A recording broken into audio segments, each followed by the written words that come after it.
योगेन चित्तस्य पदेन वाचां मलं शरीरस्य च वैद्यकेन योपाकरोत्तं प्रवरं मुनीनां पतञ्जलिं प्राञ्जलिरानतोऽस्मि। आबाहुपुरुषाकारं शङ्खचक्रासिधारिणं सहस्रशिरसं श्वेतं प्रणमामि पतञ्जलिं। गुरुर्ब्रह्मा गुरुर्विष्णु गुरुर्देवो महेश्वरः गुरुः साक्षात् परब्रह्म तस्मै श्री गुरवे नमः। हरिः ओम्।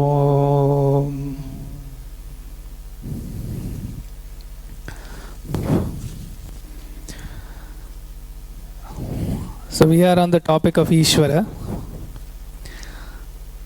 This topic started after we looked at Sampragnata Samadhi, then Asampragnata Samadhi, and then the two ways by which one is in a state of Asampragnata Samadhi. So one was Bhava Pratyaya, which was for specific celestial beings, Videhas and Prakritilayas, and the other was Upaya Pratyaya, which is Shraddha, Virya, Smriti, Samadhi, Prajna, and so on. Then, after the Upaya Pratyaya was laid out, the hierarchy of yogis was mentioned. Okay, it started with a ninefold hierarchy: Mridu, Madhya, Adi, Matra, and so on. And then, with a specialization on the topmost hierarchy, further division, it became a 11-fold 11 levels. And out of those, it was said that at the highest level, Asampragnata Samadhi is closest at hand. Right? At that point, the question was asked, is this the only way by which Asampragnata Samadhi is closest at hand? Okay? And then the sutra, Ishvara Pranidhanat Va, came in, which says, Ishvara Pranidhanam is the other means, or not a mutually exclusive means, right? So it is a way, Ishvara Pranidhana, by which Asampragnata Samadhi becomes closest at hand. Okay. Then the question was put, okay, who is this Ishvara, right? Which was also interesting, because this question was never put for what is this Chitta, who is this Purusha, but specifically for Ishvara, the Yoga Darshana goes into a detailed, systematic process from questioning, defining, establishing, and giving out the characteristics. And that is where we are right now, and that's sort of ongoing. So, for example, we saw Tatra Niratishayam Sarvagnya Bijam, right? So, the seed of Sarvagnyata, where it is in a state which cannot be exceeded, that is Ishvara. It was also established that there can be only one Ishvara, and so on, right? Through very logical arguments. And last time we saw the sutra, Saeshaha, the sutra was Purvesham api guruhu kalena anavachchedat. Right? And we went to quite some detail. The entire session last time was devoted to this sutra, so we won't go into details right now. But we did mention how it is very interesting that it is through the use of the Guru-Shishya relation, and the Guru as the one who is a Upadeshta, a Margadarshaka, and the giver of knowledge and guidance for dharma and so on, and Ishvara being characterized as he is the Guru of all the prior Gurus also, because he is untouched by time, right? So how it is being laid out, rather than saying he is very powerful and so on, it is this aspect that is being emphasized and brought about. Then we just, before closing last time, we touched upon Sutra number 27, Tasya Vachaka Pranavaha. Okay, so we are on that sutra right now. Tasya Vachakaha Pranavaha. Now Tasya means his. which means here Ishwaras in that context. Vachakaha, it's sort of the one that denotes, right? What denotes Ishvara? What is the symbol or the mark or the term, right? Nomenclature. Nomenclature. So Pranavaha. We looked at the word Pranava. If you remember, so we said Prakarshena Nuyate Stuyate Anena iti Pranavaha. So Pranava means Om. Right? We have heard it so many times. We know what Om is. We have seen it used. And Om, it is said here, denotes Ishvara. Okay. Prakarshena Nuyate Stuyate Anena iti Pranavaha. Which means the one that gives exalted praise, okay, and brings out the meaning in an exalted way, that is Pranava. Okay. So that is the meaning of the sutra. In subsequent sutra, we'll see what to do with this, right? Okay, it is denoted by Pranava, and so what? What to do, that we'll see in the next sutras. Right now, let us see the Vyasa Bhashya on this sutra and related other things about Om and Pranava in other texts. So Ishvara is denoted by something that is called Pranava. Ishvara is denoted, Pranava is denoter, nomenclatures. So that is something like word and its meaning. The word is Pranava, the meaning is Ishvara.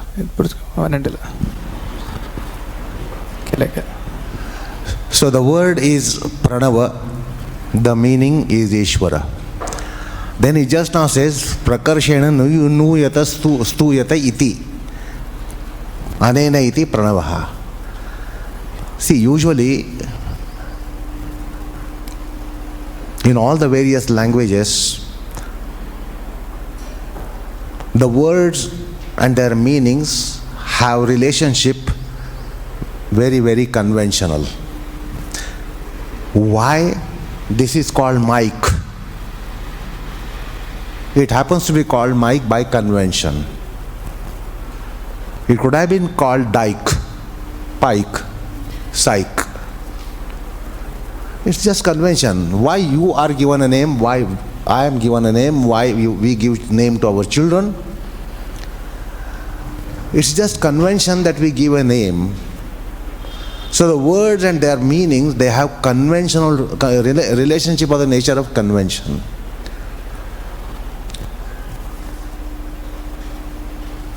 So word and meaning, they really don't correspond to each other in every dimension.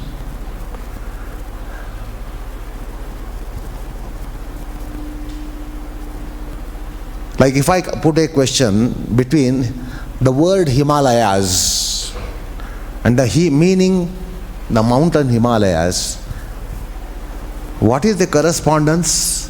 Is the word as big, as large, as huge as the mountain Himalayas? The word is shorter. It is only convention that that mountain is called Himalayas, because that mountain is called by another name by Chinese people who are on the other side of the mountain. You know that? Chinese on the other side call the same mountain by another name. So the word and its meaning are never ditto identical in every perspective. What is that? Suppose we have two coins of 1 rupee. Two coins of 1 rupee. Place them over each other. Will it be longer or thinner or thicker? You can easily collate several coins of 1 rupee because they are all identical. That is not the relationship between the nomenclature and the nominated. It's just by convention. He will tell you, Sanskrit is not just one of the old languages. It is not just one of the old languages, or just not the oldest language. Big difference between Sanskrit and the other languages.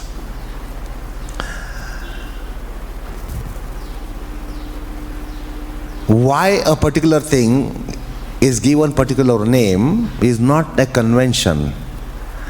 It has something to do with the essential nature of the object, purpose of the object, essential aspect of the object, quintessence of the object. That is why the name is given. In case of conventional process, it is not the case. Why I am called Prashant? I can be a volcano, yet I am given the name Prashant. Meaning of the word Prashant is quiet and pacific. It doesn't mean that I am quiet and pacific, not necessarily. I can be very eruptive, very irksome, explosive, yet I can be given the name non-explosive. I could be explosive, name given non-explosive. We never justify our nomenclatures. Somebody's name is Dattatreya. What is the meaning of Dattatreya? This person might be a rogue, third class, first class rogue, unscrupulous, untrustworthy, could be a brute, yet he is called Dattatreya. This is the fate of those who are called Rama, Shankara, Gangadhara. Names are given. We never justify our names. More often our names are over pervasive than we are in dimensions.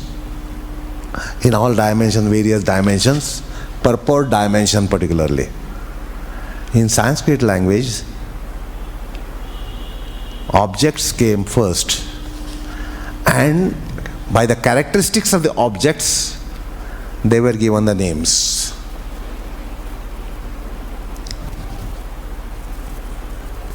Object like sun, in Sanskrit called Surya, and so many other names. Why that? It is not convention that some celestial body was just called sun like it happened in English.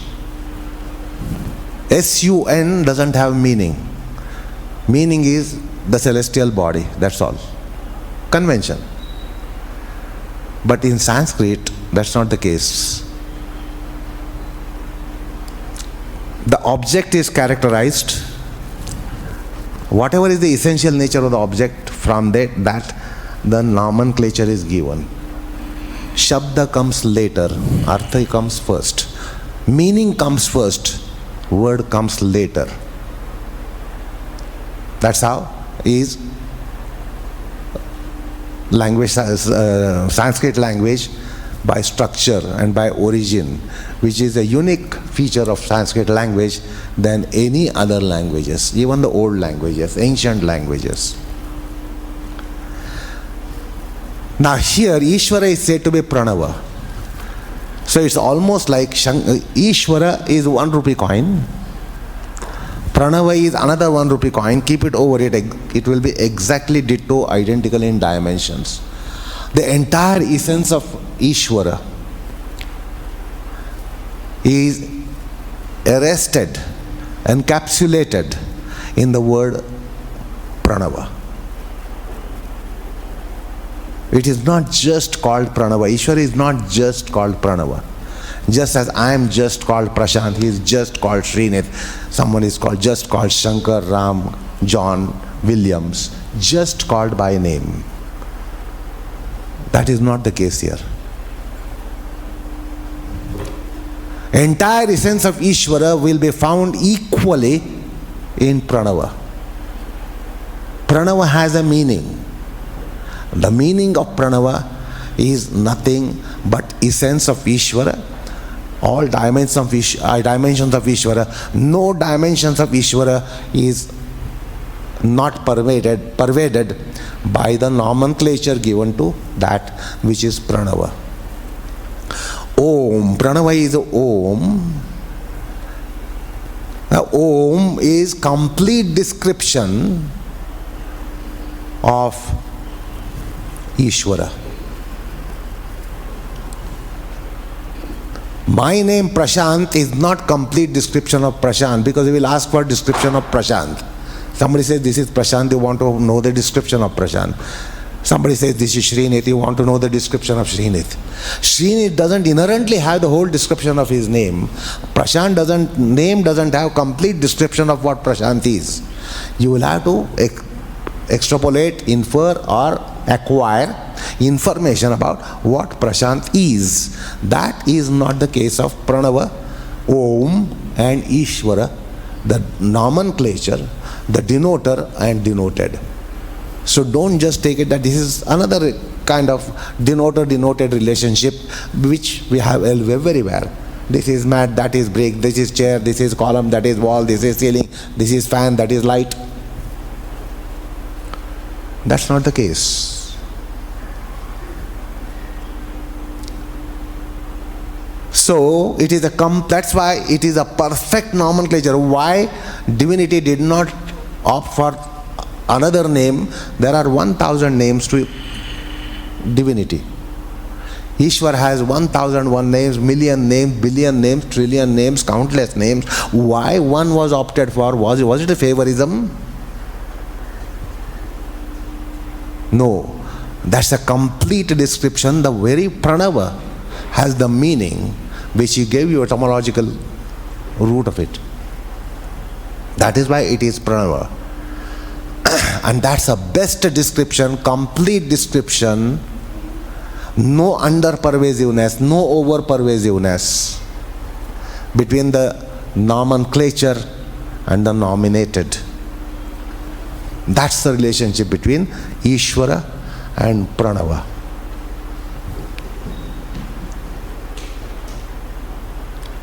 Sometimes our names are greater than we are.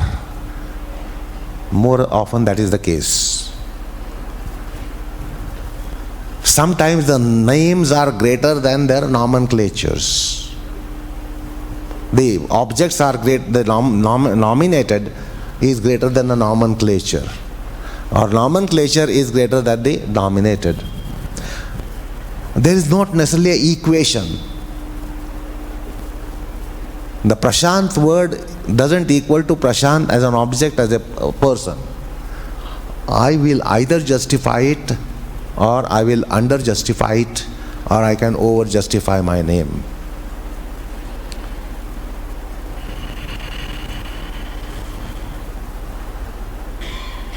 If you have a house servant, Shankarya or Ramya, he can be greater than that. He can perhaps even be equal to Sri Rama or Shankara.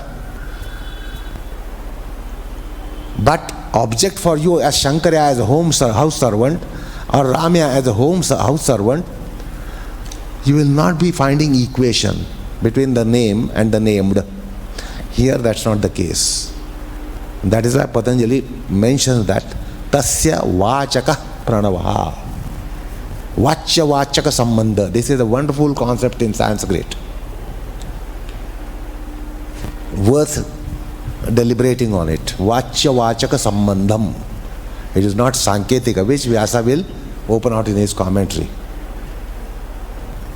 Ishvara is not called Pranava.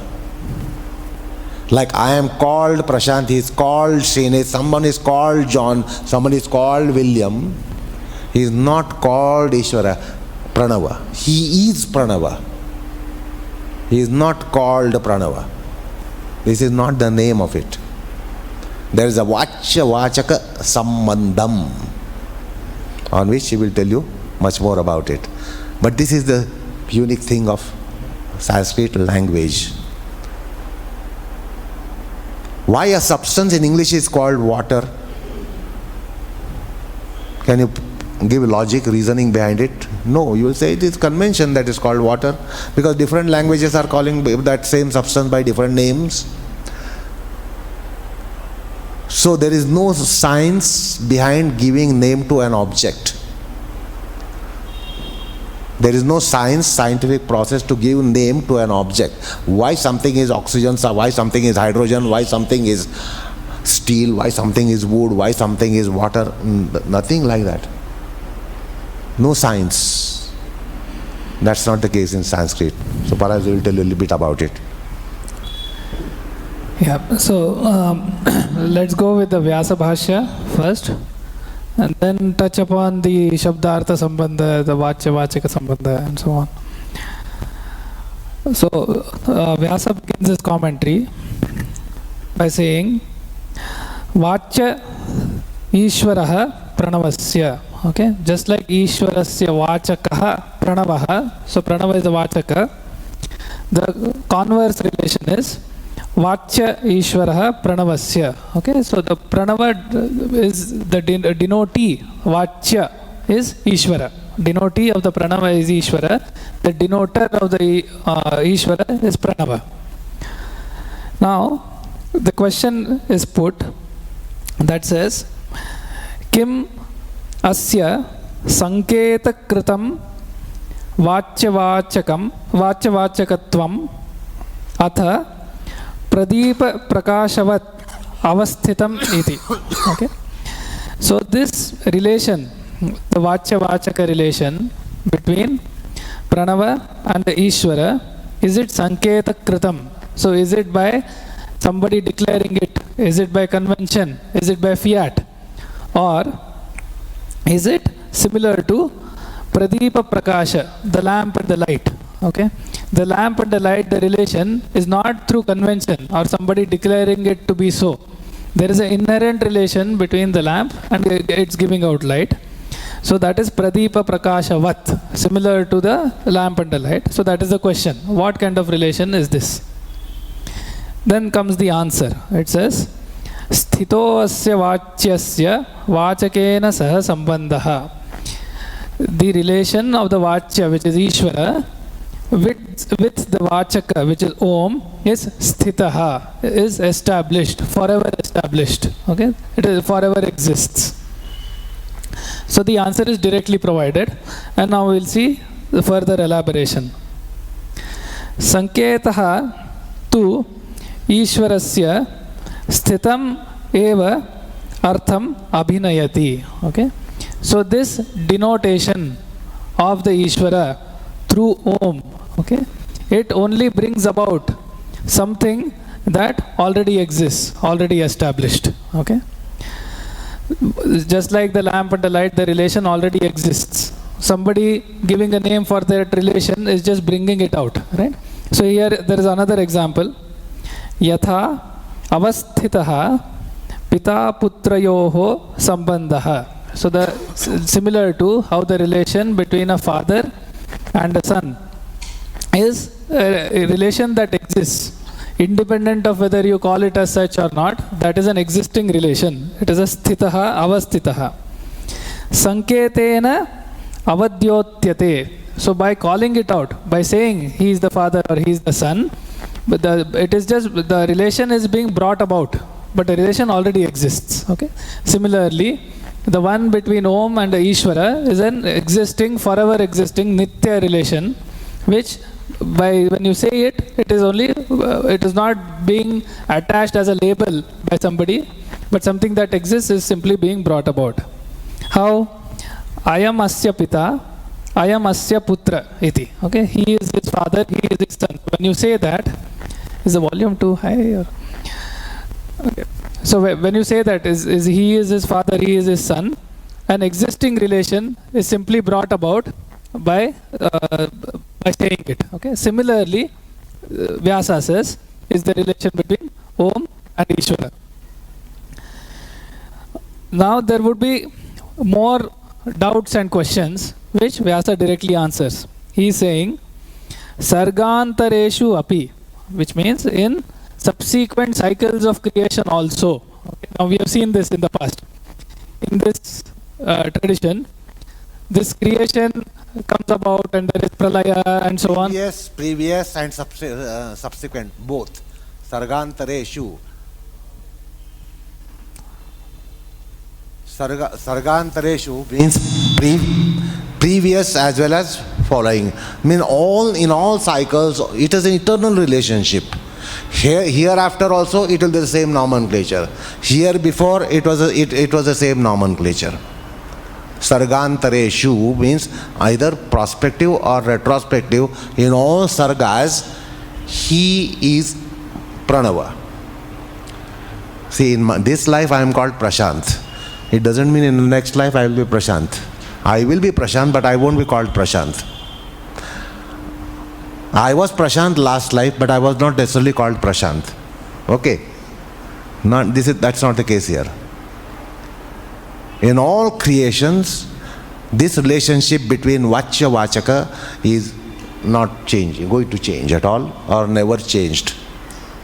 So Sargantareshu, in all the other cycles of creations also, Sargantareshu api, Vachya Vachaka Shatyapekshaha, which means, see this Vachya Vachaka Shakti, okay? Now this is a term that is being brought about. So this relation is sort of essential, okay? It always exists, and therefore, in all the cycles of creation, there is the same Vachya Vachaka Shakti, and therefore, Tathaiva Sanketaha Kriyati. There is the same denotee, same denoter in all the cycles of creation. Okay? And this whole subject is a very fascinating one. There are a lot of thought put in by the Mimamsakas. There is a lot of thought by the Vaiyakaranas. There is some divergence of thought, some convergence of thought. So there is a lot of inquiry that has happened in the tradition on the Shabdartha Sambandha, the word and the meaning. And the interesting concept was introduced here. Vachya Vachaka Shakti, Vachya Shakti, Vachaka Shakti. Now we don't have this concept in other language. Potential of nomenclated, potential of nomenclature, such a concept is not there. There is no potential. It's a convention. When it's a convention, anybody can call anything. What is called today by what name can be called in another name in next eon. Vachya Shakti, Vachaka Shakti, potential of being called denoter, and potential of being called denoted. This is a unique perspective which goes unnoticed. My name is Prashant. There is no power of the name, potential of the name, and there is no potential of me having any reference to name given to me. Potential of being Prashant and potential of the name Prashant, these concepts are not there. Do you follow? See the metaphysics in language. They speak about something potential of Vachya, potential of Vachaka. That doesn't change any time, therefore actualized condition will not change. If the potentials don't change, actualized condition won't change. Here is the reference to something potential which no language has considered. They only go to root of the word. They don't go to the power of the word, potential of the word.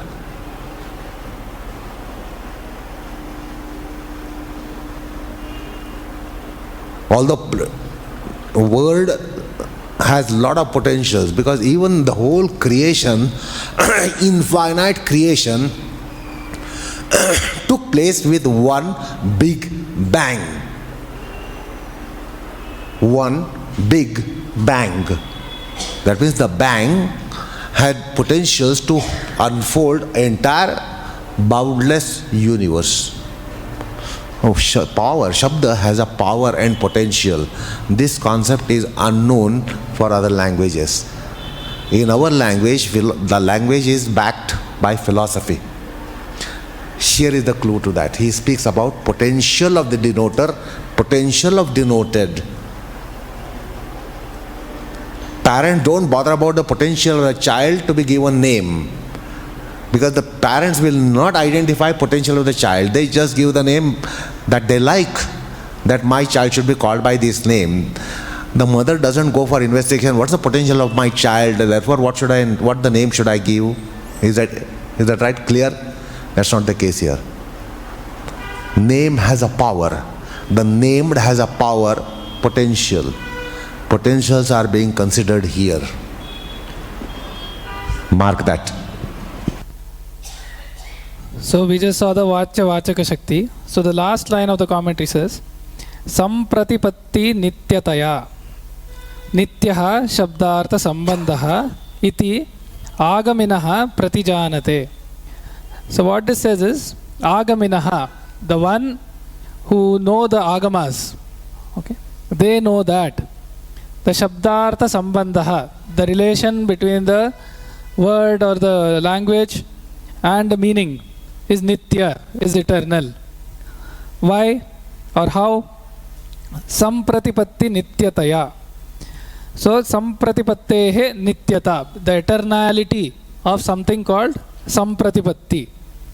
What is Sampratipatti? Samyak Pratipadyate Buddhyate Anaya iti Sampratipattihi. It is properly enunciated and understood by this. That thing is Sampratipatti. This refers to sort of, in a way, the whole tradition of language, right? So here with creation come the Vedas. Okay? So the Vedas correctly or properly samyak, properly enunciate the whole creation and the philosophy.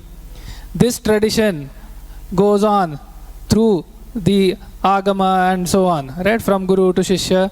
So this whole set of events, right from the Vedas during the creation, with the proper enunciation and the proper understanding, that is eternal in every cycle of creation.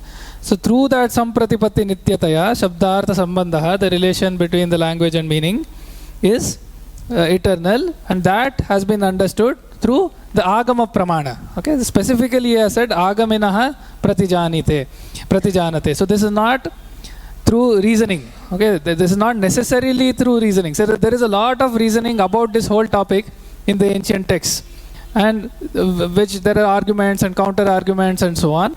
And then it says through the Agamas we know that the relation is Nitya. Okay. So for example, he is saying that Prashant as a denoter may not be right, may not be complete and so on. But Prashant as the meaning, which is peaceful, pacific, exaltedly peaceful, that is Nitya. Okay, the Shabda and the Artha relation there is Nitya as per this philosophy and this Darshana. So now I'll sort of give some more background around this.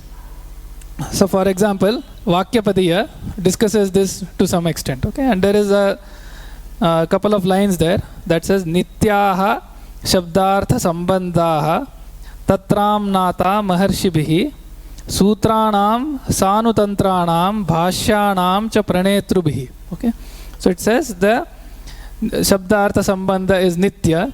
This is understood through the Maharshis, who are the sort of the Mula Vakta, who had the Agama, the revelation, and who said it for the first time. And then all the subsequently all the creators of the sutras and the bhashyas and so on, through them we understand that the Shabdartha Sambandha is Nitya. Okay. There is also a lot of discussion on what is Nitya. Okay. So there is a concept introduced called Pravaha Nityata. Okay. So there is eternality in flow. So it is not necessarily eternal. For example, if you say Shabdartha Sambandha is Nitya, okay, so is that an object that is forever present? Okay, then you can say, okay, it's not an object, but the flow is always there. Every generation refers to the same term through the same word. Okay, in Guru Shishya Parampara and so on. So there is a Pravaha Nityata. So there is a lot of discussion about this. In fact, there is another very interesting line of thought, and you may have heard the Shabda Brahma concept, right? In fact, the first lines of Vakyapadiya says, Anadi Nidanam Brahma Shabda Tattvam Yadaksharam Vivartate Artha Bhavena Prakriya Jagato Yataha, which means the Brahma, right, is a Shabda Tattva. Okay, it is essentially, actually Shabda doesn't mean word. Shabda, let's say it is this unit of meaning, okay, in some sense, or sound and so on. So there is also argument. Shabda, is it a letter? Is it a word? Is it a sentence? Okay, so any unit of meaning. So the Brahma is a Shabda Tattva, it says. And then this creation manifests itself as the meaning. Okay, so in some lines of thought, very interestingly, what we understand as the relation is inverted. So we think there are all these things, and then we give a term for that. This is a tree, those are clouds, this is the sky. The other line of meaning is with the creation came the Vedas. The Vedas is the Shabda Tattva and the words. It started with Om, then it sort of the Vistara became a huge corpus of Vedas.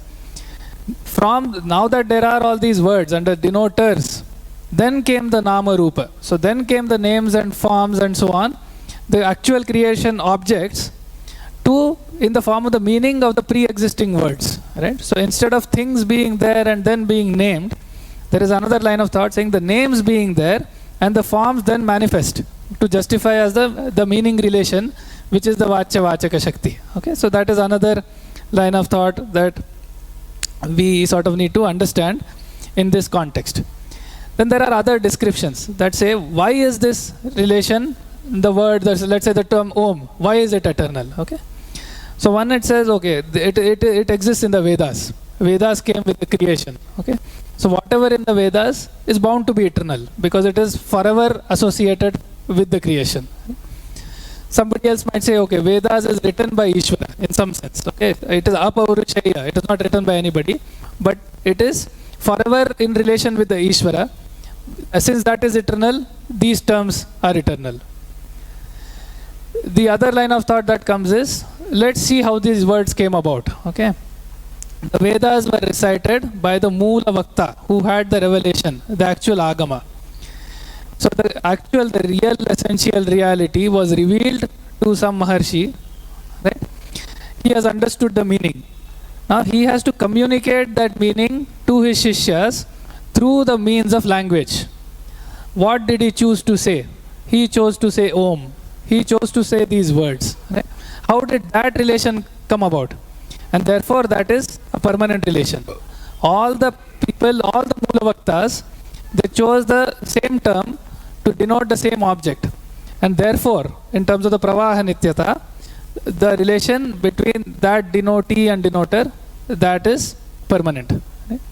So I'm just trying to give the various angles through which this question has been discussed, just to sort of give out a view that it is not something that somebody thought about and is making a statement. This gets debated a lot, and there are different ways through which this is explained. The Nitya Shabdartha Sambandha. Okay, so now the other thing let's look at is this term Om and how it is dealt with, the importance of Om or the greatness of Om in different texts like the Gita and the Upanishads and elsewhere. So for example, in Bhagavad Gita, 8th chapter, it says Om ityekaksharam Brahma Vyaharan Ma Manuswaran. Okay, so again it is very related to what is being said here.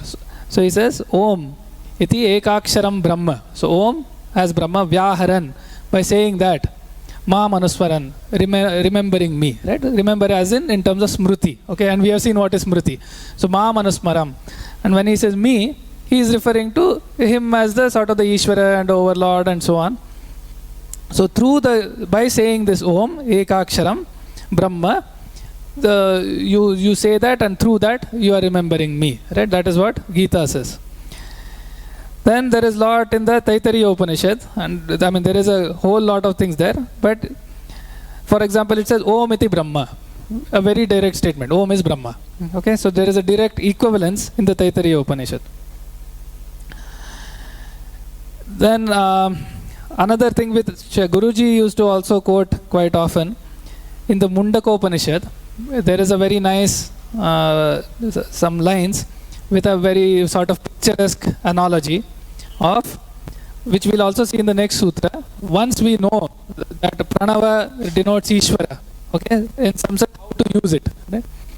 So it says Pranavo Dhanuhu Sharohi Atma Brahmatalaksham Uchyate Apramattena Vedhavyam Sharavat Tanmayo Bhavet. Okay, so Pranavo Dhanuhu. So Pranava, the Om, is the bow. Okay. Sharohi Atma, the Atma is the arrow. Right? So this is the bow and arrow analogy. Brahmatalaksham Uchyate. Brahma is the target. Right? So Om is the bow, Atma is the arrow, Brahma is the target. Apramattena Vedhavyam. Now this is also interesting. It says Apramattena, which means without any fault. properly, okay, which also means with vairagya, with abhyasa, with shraddha, and all of that which is being sort of laid out here. Vedavyam, it is to be drawn and released apramattena. And then what happens? What is to happen? Sharavat tanmayo bhavet. So when the arrow reaches the target, there is a kind of a ekatmata that happens. They two come in contact. So that is tanmayata. So like an arrow, you should become tanmaya. So this atma which is piercing the Brahma as the target, using Om as the bow, when it reaches the target, then like that arrow, it should become sort of one Sharavat Tanmayo Bhavet. That is what the Mundaka Upanishad very beautifully saying. A little more about Om again. The Mandukya Upanishad, it takes the sort of the esoteric aspect of the Akara, Ukara and Makara which make Om. Okay, so there are three sounds there. Akara, Ukara, Makara, which becomes Om. And in the, as per the rules of Panini, when Akara and Ukara are to be pronounced together, it is called Sammita, okay, which means like Sandhi. The two sounds are coming right one after another, they become O. Okay? So there is a sutra for that says Ad Gunaha and so on. So the Akara, Ukara, Makara, and U comes, that becomes O, and the Makara stays, so it is Om. So the Mandukya Upanishad draws an analogy which is sort of in the esoteric plane. It says the Jagruta, Swapna, Sushupti are related to, correlated to Akara, Ukara, Makara. Okay, this whole probably subject is beyond the scope right now. I'm just mentioning it for your interest and later reference. And Om together is the Tuliyavastha, which we have heard several times in lectures from Guruji and so on. So that is enunciated in the Mandukya Upanishad. Then the other, I thought very interesting one, is from the Narayana Upanishad, and the terms used there very much correlate and probably we will recognize with what we have been learning here in the Sutra and the Bhashyas. Okay, so the Narayana Upanishad says, so Pratyagananda Brahma Purusham Pranavasvarupam Akara Ukara Makara iti Tanekadha Samabharat Tadomiti Yam Muktva Muchyate Yogi Janma Samsara Bandhanat. So what it is saying is, the Pratyagananda Brahma Purusham. Pratyag means inwardly. Sort of it is, so that if the natural tendency is outwardly, the contrary tendency is inwardly. Pratyaganandam. And we know about Anandamaya Kosha, right? Satchidananda. So the Pratyagananda Brahma Purusham Pranavasvarupam. Okay, so it is of the Pranavasvarupam. So that is what exactly what we are learning here, right? The Om. Akara, Ukara, Makara iti. The Om is Akara, Ukara, Makara iti. Tan ekada samabharat tadetad Om iti. So all of them when said together, that becomes Om. So the Upanishad is explaining the Om and its meaning together in sort of a beautiful way. Now the last line is also very interesting to us. Yam muktva. By pronouncing this, Muchyate yogi. So here interestingly the term yogi is used. So who? The yogi who has been following the path of Abhyasa, Vairagya and so on, including Ishvara Pranidhana, the Upaya Pratyaya. Yam muktva, by saying this, Muchyate is liberated. Okay, Muchyate yogi from what? Janma samsara bandhanat, the bondage of birth and this world. Right, so he gets liberation. So very nicely, with a lot of correlation, and the Pratyagananda, the Pratyak you will see in a sutra that's coming soon. Right, Pratyak Chetanadikamo Antaraya Abhavascha, which will come when we say what do we do with this Om. So we'll see that soon. So that Pratyak term, the Yogi term, and explanation of Om, all of that is coming together in this mantra of the Narayana Upanishad. So I thought I'll say that. You see, my name Prashant. What Prashant means to you? What Prashant means to my friends of school days?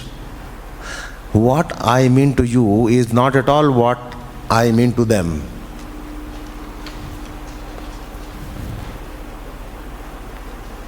because I have frantically tried to keep myself concealed that I am in this field to the world outside. I have not gone tom-tomming that I am this, I have that, I have teacher here, etc. What Prashant means to my grandchildren, what I mean to you, what I mean to Satvika or Ananya, totally different. So my name really doesn't encapsulate the whole and totality of Prashant. Is that right? Because what I mean to them is not your perspective at all. You don't look at me that way. What Prashant means to Satvika is not what Prashant means to you. So I as an object for you is one thing. I as an object for someone else, my friends, my colleagues and my siblings and my relatives and my grandchildren, totally different. So somewhere the purport of Prashant contracts, somewhere it expands. Name remains the three-lettered, Prashant. But for some, it opens out, it becomes larger. For some, it contracts.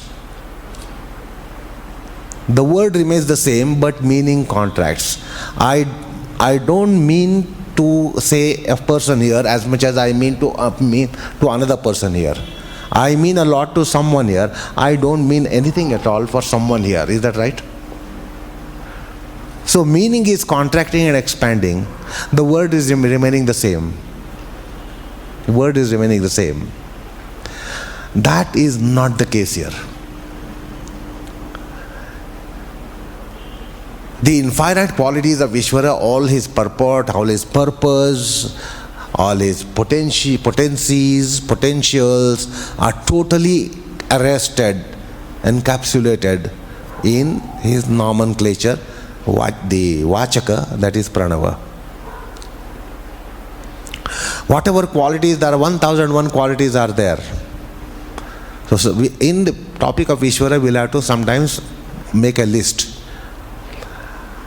of what are his qualities. Ramanujacharya has wonderfully made a long list. Parama Sahanya, Parama Kaushalya, Parama Vailya, Parama Bala, Parama Samarthya. Countless qualities are given. Everything reaching to the point of infinitude. Parama, Parama Karunya, Parama Samya, Parama Sahanya, Parama Aishwarya, Parama Madhurya, Parama Bala, Parama Shakti. So many qualities, and they are all encapsulated in Pranava. That's why it is called Pranava. Now, as a creator, the creation is the matter, material cause is Sattva Raja Tama. So in Pranava Rahasya, Ma, 3 letters, Sattva, Raja, Tama. Adi Bhautik, Adhyatmik, Adi Daivik. Bhuloka, Bhuvarloka, Suvarloka. Brahma, Vishnu, Mahesh. So Pranava Rahasya opens out the three things which are complete in themselves to be accounting for whole creation. Jagrat, Swapna, Sushupti, 3 states of consciousness. The 3 deities in the Trinity. 3 deities in the Trinity, Brahma, Vishnu, Mahesh. Then the material cause of universe, be that matter here, matter anywhere, terrestrial, celestial, extra-celestial, extra-galactic, extra-universal, it is Sattva, Raja, Tama. That's the material cause of universe and beyond universe, whatever might be there beyond universe. That is the material cause. So that's why Sattva, Raja, Tama Guna again come for A-U-M. Brahma, Vishnu, Mahesh come for A-U-M. The three lokas come for A-U-M. The three bodies come for A-U-M. We have three bodies: gross, subtle, causal. So, the whole creation of the divinity is also arrested, encapsulated in Pranava, because it has three matras. Pranava has three matras. Om. So that's why it is the complete name of the denoted.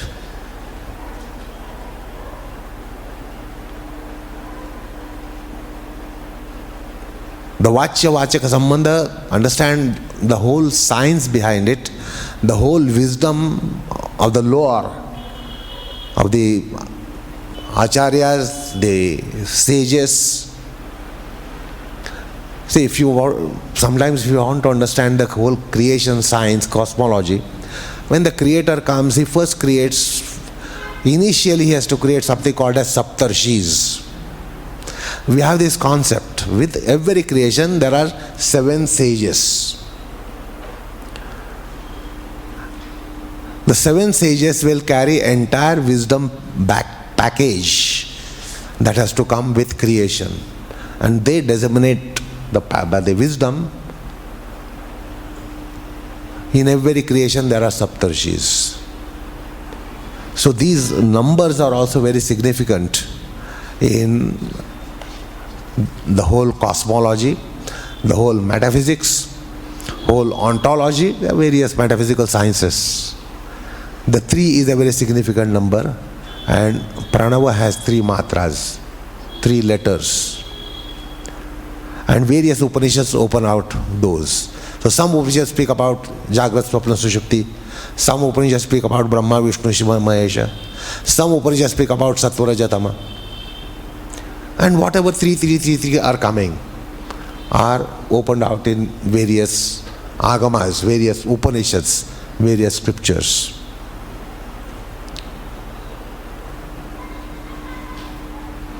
Let me tell you once again, I said some time back, now you have jumped into ocean already.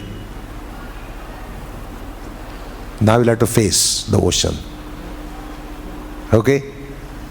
You have jumped into ocean. Now you will have to face ocean. There is no way to come out now. You will have to face it. You have ventured to do that. Now face the consequences. Okay, so some more nice references of Om. So if you look at the Kathopanishad, right, very nicely it says, Sarve Veda Yat Padam Amananti Tapansi Sarvani Cha Yad Vadanti Yad Icchanto Brahmacharyam Charanti Tatte Padam Sangrahena Bravimi Om Ityetat. So the padam means term. The term that is explained, elaborated in all the Vedas, right? Tapansi Sarvani Cha Yad Vadanti. All the tapas, the thing that they say. Vedas come to open out the purport through Pranava. Pranava opens out entire purport of Vedas. That's why it is called Bija Mantra, seed. The seed can manifest whole huge tree. And immediately next verse says, Etadhi alammanam eva. That is only support. Etadhyeva alammanam eva. That is only the support. That is only the resort. That is the highest kind of support in spirituality. So the Kathopanishad that you refer to, just go to the next few mantras, 2 mantras. They again tell about Om. Om is the best support, best means, best resource for spirituality. So all the tapas, whatever they talk about, that is Om. Yad icchanto brahmacharyam charanti. The people who are on the path of Brahma, right, of Dharma and Brahma and Moksha and so on, what are they wishing for? Yad icchanto. That is the pranava or the Om. Tatte padam sangrahena bravimi. So he says, okay, that padam, that term, I'll explain now. That term is Om. Right? So etad evaksharam brahma, etad evaksharam param, etad evaksharam jnatva, yoyad ichhati tasya tat. So this aksharam brahma. So this itself, this akshara is Brahma. This is param, this is ultimate, this is supreme. Having understood this, etad evaksharam jnatva, yoyad ichhati tasya tat. Whatever one wishes, for him there is that. Right? So whatever you desire for, whatever you wish for. So if you want Brahmapada, you get that. If you want prosperity and bhoga, that is yours, and so on. Etad alambanam sreshtham. That is what he mentioned. It is the sort of the support. Alambanam. Sreshtham. Sreshtham means the sort of the great, right? Great. The great support. Etad alambanam param. This is the supreme support. Etad alambanam jnatva. Having understood this, brahmaloko mahiyate. So you sort of attain the permanent abode, the brahmaloka. And then he said, Om is the seed of all Vedas, right? So that also reminded me in the 10th chapter, right? So Krishna says, Yacchapi sarva bhutanam bijam tadaham arjunam, right? Tadaham arjuna. So see, in the beginning of the 10th chapter, because he said Ramanujacharya gave a whole list of qualities, right? So in the beginning, Arjuna asks, see, Krishna talks about himself and so on. So Arjuna says, okay, I believe you. Right? He says, Katham vidyamaham yogim stvam sada parichintayan. Okay, I believe you, what you are saying must be true. But how am I to understand you? Okay? Keshu keshu cha bhaveshu chintyosi bhagavan maya. In what forms of existence are you to be thought of by me? Okay? And then the 10th chapter talks about so many things. I am the Shankara in the Rudras, I am the Vishnu in the Adityas, I am the Agni in the so and so on. In the Yajnas, I am Japa, in the Vedas, I am Samaveda, and so on. So he gives a whole list of things similar to how Ramanujacharya delineates several qualities. Right? Then in the end he says that the seed, which is exactly what he said, like Om is in the seed of Vedas, Yacchapi sarva bhutanam bijo tadam arjuna. So in all the creation, the seed that comes, that is me. That is what he said. Okay. So now, See, we are tending to overlook something like seed. We don't give importance. Seed is really a marvel. Seed is really a marvel. From seed you get everything that the seed has, and it is quite huge. Say for example, a seed of a plant. In the seed of the plant you have every aspect and facet and factor of the tree. It has root parts, it has trunk parts, it has branches and barks and leaves and flowers and fruits, and whatever the tree bears out is everything caught in the seed. Is it not a marvel? Everything is potentially there in the seed. We are so much fruit-minded people. We are so much fruit-minded people. We tend to overlook, offend, look down upon, belittle the seed which is a marvel.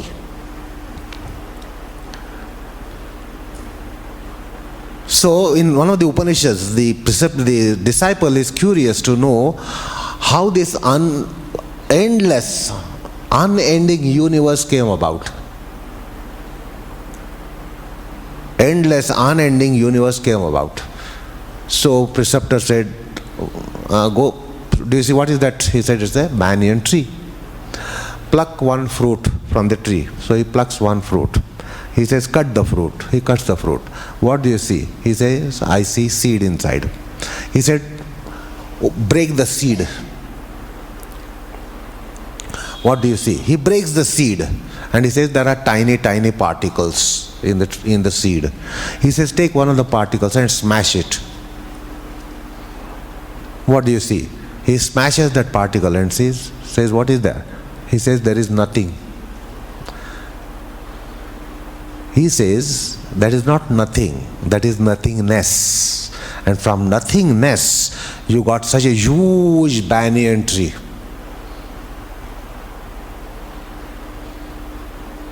What is the proportion between a seed particle of a banyan tree and the whole of the banyan tree? What's the proportion? Tell me.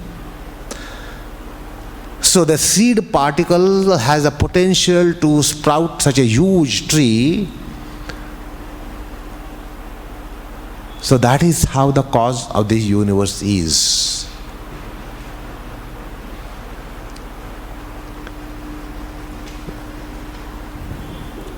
So the seed is such an important concept, such a marvel, we tend to totally neglect.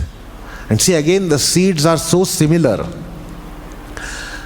You take various seeds, go to a shop of a botanist, and you will find so many seeds. They will almost look alike. The colors are little different here and there between brown and black. Sizes might be little here and there change. You take a bite of all the seeds, they'll be either tasteless or they'll be bitter.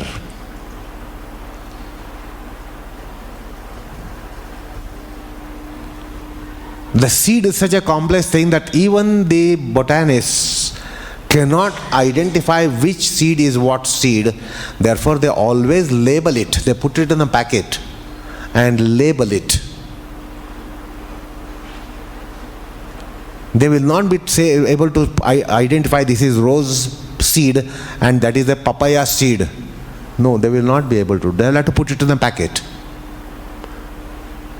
They will have to label it. So because they look almost similar, you cannot deduce what they will give out.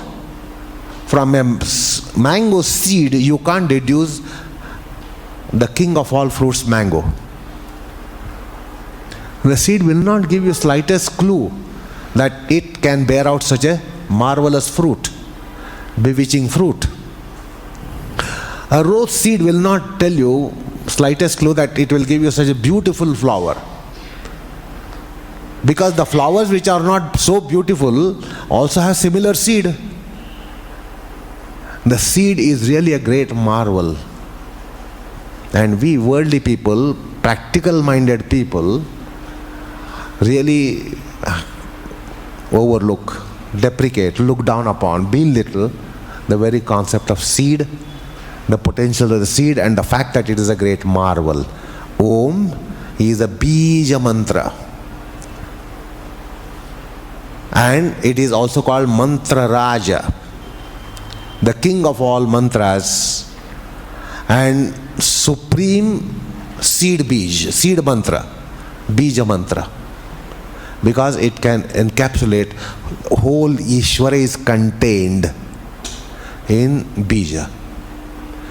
Omnipotent, omniscient, all pervasive Ishvara is contained in the Bija. And that is why for divinity, his name is greater.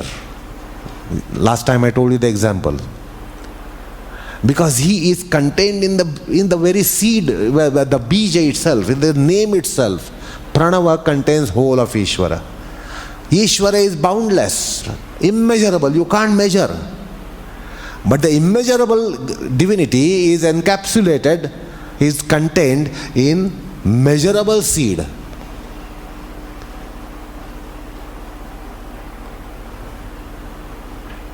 That's what the bija is.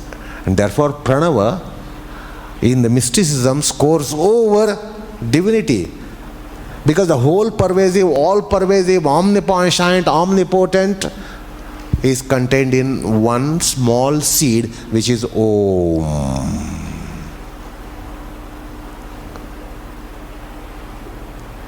That's a great marvel. That the limited dimension of Nama, name is containing the whole immeasurable Ishvara. Now tell me, who is greater? Is divinity greater or the name greater? Name is greater because divinity contains in it. If that content is removed, then name has no meaning. And that's why the Nama gains greater importance in spirituality. Taraka Nama, Taraka Mantra, Savior. So understand how Pranava is a bija of what? Yeah, so Guruji also says the letters A, U, Ma. So he's also explaining, right? So he's saying they symbolize speech, vak, mind, manas, and the breath of life, prana. As leaves are held together by a twig, all speech is held together by Om. Om is the everlasting spirit, a symbol of serenity, divinity, majestic power, omnipotence, and universality. Right? So all the aspects of Om, because Guruji in at least the Yoga Sutra book, he is being brief, right, when describing, and also sort of using sort of simple words, not getting into the sort of academic way of putting things. So the three letters of Om represent the three genders, the three gunas, the three aspects of time, past, present and future, and the three gurus, mother, father and preceptor. So like he was saying, the various Upanishads, they bring out different angles of Om, right? Similarly, Guruji is saying that, and he says they also represent the triad of divinity, Brahma the creator, Vishnu the sustainer, and Shiva the destroyer of the universe. It is the seed of all words, Om, right? And then he brings out how the sort of the Shabda Tattva and Om is the seed of all the word and language. Okay, so I think we'll stop here. We'll chant this. Finally, I will say, if you can understand technical definition, hypostatization of all forms and names is Pranava. All the names and all the forms which are available in the universe are hypostatized in Om. सृष्टीमधल्या सगळ्या गोष्टींचा अर्क, that's a vernacular expression, सगळ्या नामरूपांचा अर्क ओम. This is contained in Om, this is contained in Om, this is contained in Om, this is contained in Om, everything is contained in Om. That is called hypostatization. Everything ultimately is reduced to Om. For you to understand this word hypostatization, suppose we burn all the things here, what is going to happen? Ultimately only ash is going to stay. Suppose everything in the universe is burnt out, so something will vaporize, something will become gaseous and go away, escape. Ultimately what will remain at sight is ash. And ash is such a chemical property, from ash nothing can be done, you can't take it further back. Everything can go back to ash form. Everything can go back to ash form. Ash doesn't go back to anywhere. Nothing can be done with ash in chemistry. So all creation ultimately comes to ash. It could be a blanket, it could be a bolster, it could be a wooden piece, it could be a mat. Ash will not differ. Ash will be ash. That means all the things are hypostatized into ash. And ash cannot be further. You can't burn the ash and take it to some other state. can't change the state of ash. Ash cannot either evolve nor devolve. In chemistry, it is such a property, it can neither evolve nor devolve. So to understand hypostatization, or the word which I used, arka, the whole, all nama rupa, even we have come from Om. You and me have come from Om. Our name has come from Om. Hypostatization of all nama rupa is Om. That is why it is that seed of everything. It is your seed, my seed. It is seed of all the things around us. It is a seed of everything that is in the universe. That is what Pranava is. And that is what Ishvara is. Now we cannot be citing Ishvara. Therefore there is Pranava Jignasa. Try to know the Pranava. That is the way to know Ishvara. That is why Pranidhana mantra is Om. How will you know Ishvara? You can't be going tracing here and there, let me go in all directions and let me trace Ishvara. You will not trace Ishvara. He is omnipresent, he is everywhere. You have to trace into Om. Om is a subject matter for Jignasa. Brahma Jignasa is Omkar Jignasa.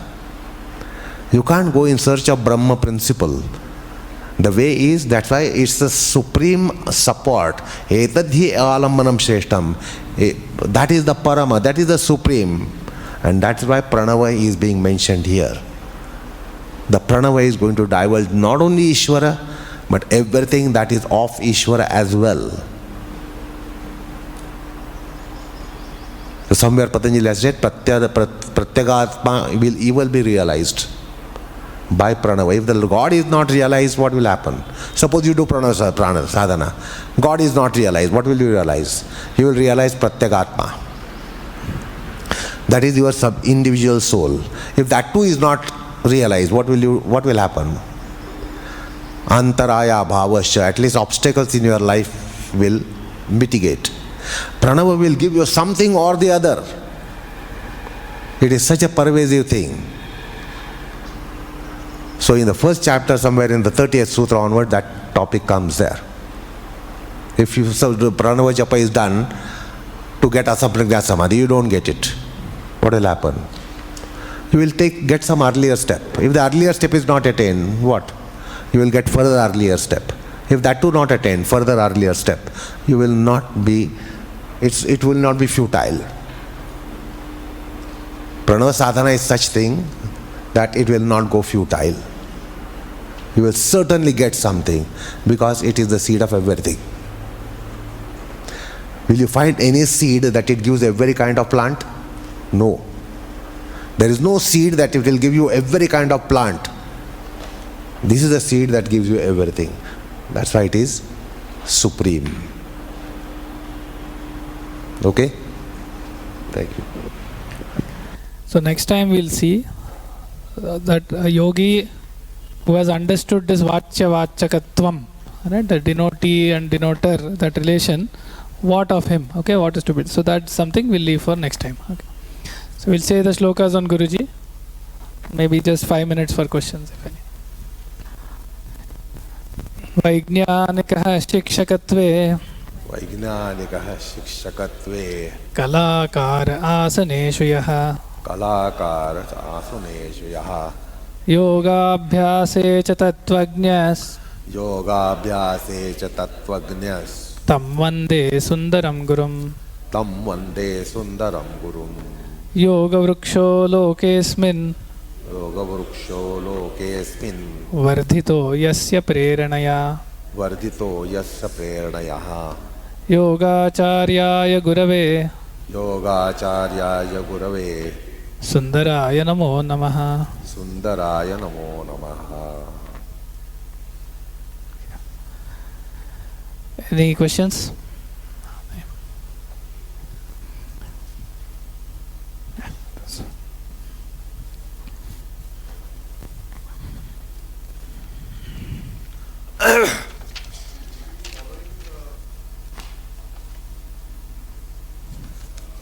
The Om Sadhana, how do we proceed with the Om Sadhana? And I wanted to know about the vibrations part, which has not been yet understood by me. What are the vibrations of Om? We have not come to Om at all, we have just commenced. Maybe next time. So, if you want to open out the purport of Pranava, prepare to spare some tens or hundreds of lives. Don't expect to get something in 1 hour session. Even it is seed of everything, you can't expect us to open out everything in matter of 1 hour that you are giving us. So, there are so many things. Pranava comes in as a Jnana Sadhana. The entire Jnana is encapsulated in Pranava. Karma Yoga is also encapsulated in Pranava. Om Tat Sat Iti is the mantra of Karma Yoga according to Bhagavad Gita. So look into Bhagavad Gita. Karma Yoga also comes to Pranava. Bhakti, Pranava. Dhyana Yoga, Pranava. So Jnana, Dhyana, Karma, Bhakti, all the 4 yogas are founded on purport of Pranava. Pranava Jignasa will take you to every realm that is needed in spirituality. Jnana Marga, Karma Marga, Bhakti Marga, Dhyana Marga. Pranava is everywhere. Not just everywhere, it is the basis for pursuit in any line of in spirituality, in any level of spirituality. As I said, that's why if Pranava is not giving anything to you, God realization, self-realization, at least antaraya bhava. What are antarayas? Vyadhi, sthana, etc. Are you not pestered in your life, tormented in your life by vyadhis, etc.? It has some solutions to that also. It is coming everywhere in various forms. If the medicines are giving you cure, it is the power of the medicine that gives you cure, and the power that is within you gives you a cure. Medicine is not a cure to your problems. Medicine must go into you, and your things must work on, interact with the medicine. Your chemistry and this chemistry of the drug must interact, and then you have solution to your problems. The pill doesn't have a solution for health case. It depends upon your biochemistry, how biochemistry works. That's why in many cases a drug works for symptoms in a person. With the same symptoms, the drug doesn't work in another person. Weak physiology, weak chemistry. So the pranava is there in the pill, power of the pill to cure, and the pranava is there in your physiology, in the power of getting cured. Power to cure and power into getting cured. Everywhere pranava comes in some form. That's why it is seed. If this has a special role to play, pranava has come in its some form. Because the 5 elements have constituted the pranava, which is inframatter. Pranava is behind it. Where is not pranava, tell me? Even if you want to be a materialistic person, starkly, yet you depend on pranava. Because you will go after money. Again, if you hypostatize the money, you will find pranava. Pranava nothing escapes pranava. That's why it is a supreme means for everything. It may not be means for what you are looking for. I want to have sound sleep tonight, and I will go on doing om, om, om. You may not get it. What you want, you won't get it. What you should, you will get it. Pranava gives you what you should, not you want. Not what you want. What is important in your life? Is it what you should? Should you get what you want, or should you get what you should? It gives you what you should, not necessarily what you want. So these are certain principles on which mysticism is founded. So about pranava there is a lot to speak about. If you want to just get started, Where will you start? Start with satsang. Try to understand what is satsang. Take recourse to sadhana sangha. Find out what is sadhana sangha, shastra sangha. That's the start, first step to know pranava. Look into the Gospels of saints, wise people. You will find something, a starting point where to commence. Yeah, and on the sort of an opinion on the aspect of vibrations, I don't know what you are referring to, but if you are referring to physical vibrations, right, I would just say we need to be a little guarded about scientific sounding explanations of things mentioned in the Shastras, okay? Because the scientific method is a different method with its own approach, and these claims that cite science to establish things in the Shastras, they neither hold the rigor of science, okay? Because they are just often very fantastic claims without going through all the rigor that the scientific method requires, nor do they hold the culture of the Shastras. Okay, so anything that is trying to mix the two, we have to be guarded against those. And you would see that in Guruji also. You wouldn't see Guruji sort of citing scientific explanations to things that are there in the Shastras. So science has a different approach and a very highly rigorous way of approaching things. So let us not mix, at least be guarded when you hear claims that are mixing the two. It may be true, it may not be true, but we don't know, right? So we have to sort of wait. And going to vibrations right now is like giving a supercomputer to 1-year-old child baby. The child has to wait for some years to touch it, get it to know, and try to open it out, perhaps. So spanda, that is vibration, is too far ahead. Spanda Shastra, vibrations. We won't be vibrating to the Om today. We are not qualified. We won't have resonance to Om with the given condition that we have. Ashuddhi Kshaya has to be taking place to a very great extent to be resonating to Om. Then the vibration will matter. If you don't resonate, what's the use of vibrations? Giving you vibrations. We'll have to resonate. That needs a lot of purification.